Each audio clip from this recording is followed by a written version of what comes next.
হরে কৃষ্ণ। আগামীকাল মাঘী পূর্ণিমা তিথি। এই তিথি অতি শুভ তিথি। বছরে 12টি পূর্ণিমা হয়ে থাকে, তার মধ্যে এই মাঘ মাসে মাঘী পূর্ণিমা তিথিটা অতি শুভ বা সর্বশ্রেষ্ঠ। কারণ এই তিথি লক্ষ্মী দেবীর অতি প্রিয়, তাই এটাকে সর্বশ্রেষ্ঠ তিথি বলা হয়।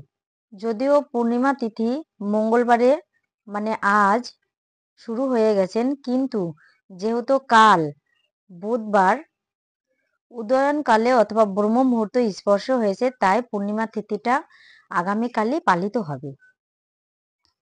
এই দিনে লক্ষ্মী পূজাও অনেকে করে থাকেন। সকলে এই দিন কিভাবে পালন করবেন?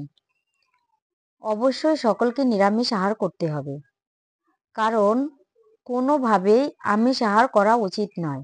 কারণ যদি মা লক্ষ্মীকে সন্তুষ্ট করতে হয়, তাহলে তাকে অবশ্যই নিরামিষ আহার করতে হবে।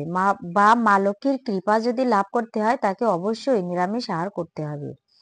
যদি কেউ চান তাহলে দুপুর 12টা পর্যন্ত উপবাস থাকতে পারেন, তবে উপবাসের কোনো বাধ্যবাধকতা নেই।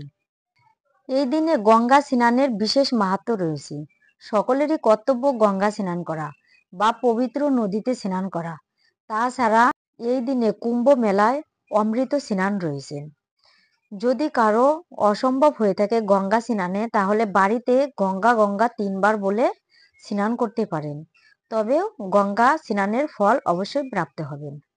মা লক্ষ্মী দেবীর অথবা ভগবান শ্রীকৃষ্ণের প্রীতি বিধানের জন্য কার্য করতে পারেন, যেমন মঙ্গল আরতি করা, সকালে সূর্যোদয়ের আগে স্নান করা।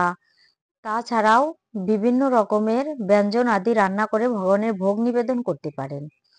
16 মালা অথবা মালা জপ করতে পারেন, অধিক হরিনাম করতে পারেন, গ্রন্থ অধ্যয়ন করতে পারেন। ভগবান যেভাবে প্রীতি বিধান হয় সেই সমস্ত কার্যগুলো অবশ্যই করতে পারেন। হরে কৃষ্ণ।